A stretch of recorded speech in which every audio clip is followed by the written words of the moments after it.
اللهم صل وسلم وبارك على سيدنا محمد. حبايبي، اخباركم ايه؟ انا ولا عزت ورجعت لكم بفيديو جديد. فيديو النهارده هنعمل فيه اكلات حلوه قوي كلنا بنحبها، وهنخبز فيه كمان. مش هقول لكم عيش، لا، اسمه بتاو او رقاق، اللي هو الطري اللي بيتغمس بيه زي العيش. هنخبزه وهنعمله في البيت. حلو قوي قوي قوي. بصوا بجماله وشكله تحفه، يتاكل حاف والله، يتاكل من غير اي حاجه. وعملنا معاه اكله شعبي كده تحفه تحفه تحفه.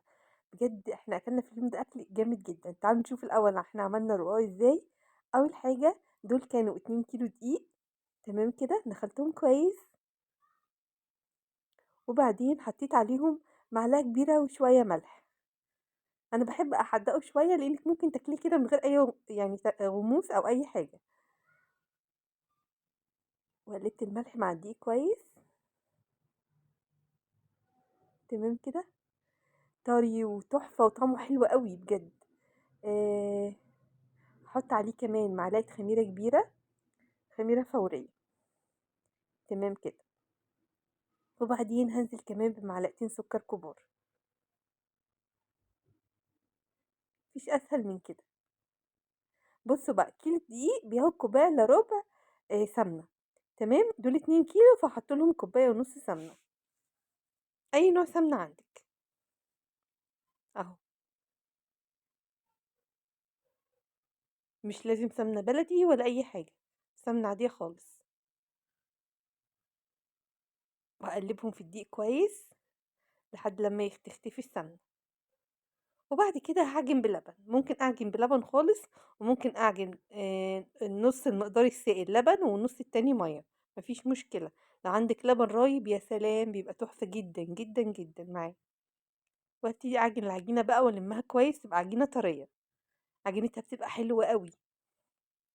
بسيبها بقى تتخمر حسب الجو، لو في الصيف ممكن نص ساعه، في الشتاء ممكن ساعه، اغطيها واسيبها تتخمر. بعد ما اتخمرت بقى معانا اهي، جبت شويه دقيق في بوله كده، وجبت صينية كمان ورشيتها دقيق. ليه؟ لأن هقطع العجين ده كله لكرات كده صغيرة، على قد حجم الرقاقية أو رغيف الخبز اللي أنا هعمله ده. تمام كده زي ما انتوا شايفين. طبعا في البلاد الأرياف بيعملوا العيش ده، في كل بلد وكل محافظة بيعملوه بطريقة معينة، على حسب بقى وجه قبلي وجه بحري.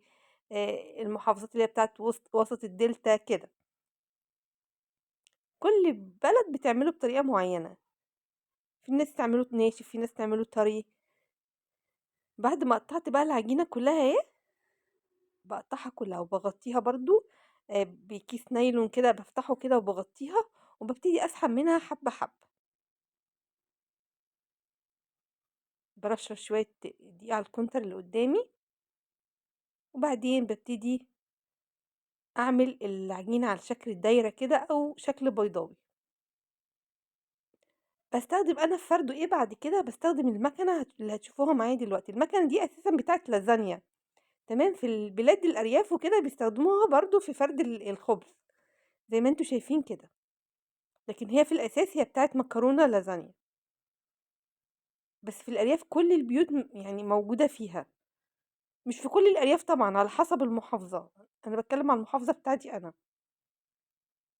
خلاص. هبتدي بقى مشغلة الفرن، ده فرن خبيز يا جماعة، مخصوص للخبيز. ببتدي أحط فيه الرقاق بتاعي كده بالشكل ده. بيبقى شغال من فوق ومن تحت لحد لما يستوي. بيبقى الفرن ناره شديدة، غير فرن البوتاجاز. فرن البوتاجاز ممكن يتعمل فيه بس هينشف منك شوية، لأنه عايز فرن شديد زي ما انتوا شايفين كده. طعمه بجد بيبقى تحفة تحفة تحفة. أنا لو أعرف أدوقه لكم كلكم هدوقه لكم. تمام. في نوع خبز بيتعمل برضو بنفس الطريقة بس من غير السمنة واللبن، بمية ودقيق وبس، وخميرة وبس.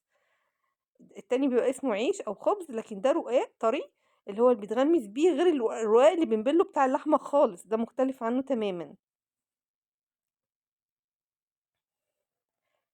اللي بتستوي بقى بنطلعها على طول. ده كان شكله بعد ما استوى، يا دوبك ياخد لون كده اهو، من فوق ومن تحت، شكله وريحته تحفه.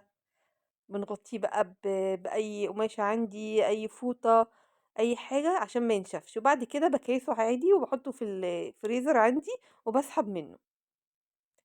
في اليوم ده بقى عملنا تشكيلة أكل تحفة جدًا، مش قادرة أقول لكم إحنا أكلنا أكل، الأكل ده طبعًا ينفع سحور وينفع فطار وينفع فطار في رمضان وفطار في الأيام العادية، لكن إحنا فطرنا بيه في رمضان.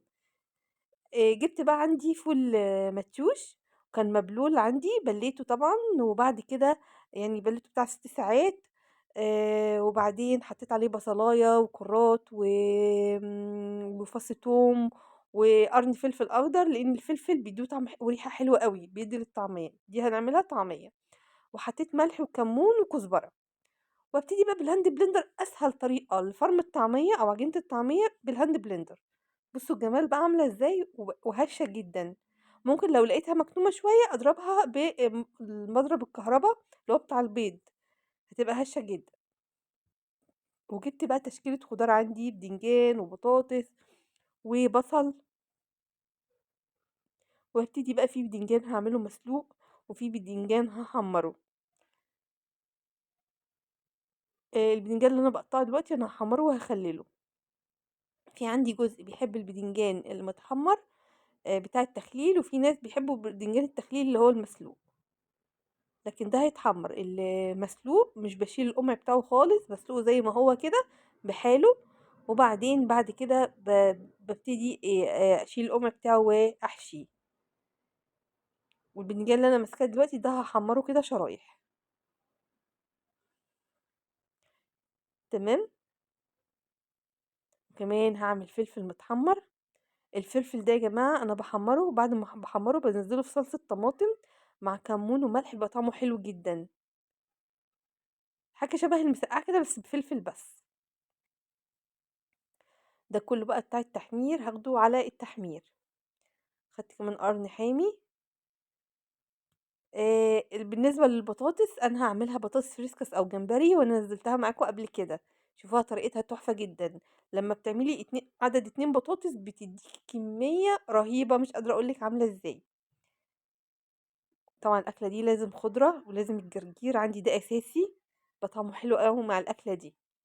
اللي بيليق مع الأكلة دي برضه حاجة اسمها وردات البصل، أنا كنت عملتها معاكم زمان، بس كنت يعني عاملاها بتتبيلة معيّنة اسمها وردات البصل الأمريكي، بتليق أوي مع الأكلة دي. أنا المرّة دي بقى ما عملتهاش بنفس التتبيلة بتاعة زمان، لأ أنا قطّعتها بنفس التقطيع، بس حطيتها في التتبيلة بتاعة البطاطس، اللي هي البطاطس الجمبري، وطلعت خطيرة جدًا، لازم تجرّبوها، جرّبوا البطاطس وجرّبوا البصل برضه، تقطّعوه كده وردات و تنزّلوه برضه في تتبيلة البطاطس الجمبري، طعمها بيبقى تحفة وتحمّروها. أنا عارفة الأكلة بتاعة النهارده كلّها زيوت يا جماعة وكده، بس هي أكلة خطيرة بجد، الأكل المصري بتاعنا الجميل ده. بابتدي أحمّر بقى كل حاجة، طبعًا مش هاجيب لكم الحاجة بالتفصيل ولا أي حاجة، أنا باقول لكم أنا عملت إيه بس في اليوم ده. حمّرت كمان الفلفل، وزي ما قُلت لكم الفلفل ده أنا باحطه في قوطة بعد كده زي صلصة كده أنا عاملاها في البيت، بانزّله فيها وأقلّبه تقليبتين فيها وخلاص. عجينة الطعمية بقى اللي عملتها بابتدي أشكّلها أقراص كده حسب ما أنا عايزة. ودي في النهاية كانت السفرة بتاعتنا، عملت طماطم مخللة ونزلت برضه المخلل وادي الباذنجان الشرايح والطعمية وسلقنا بيض وعملنا البطاطس الجمبري وكمان الفول وعملنا برضه الباذنجان اهوت المخلل المسلوق والمقلي وعملنا وردات البصل زي ما قلت لكم اهي شايفينها، وده كمان العيش بتاعنا. يلا جربوا واعملوا الأكلة الحلوة دي في البيت وقولوا لي رأيكم ايه. سلام.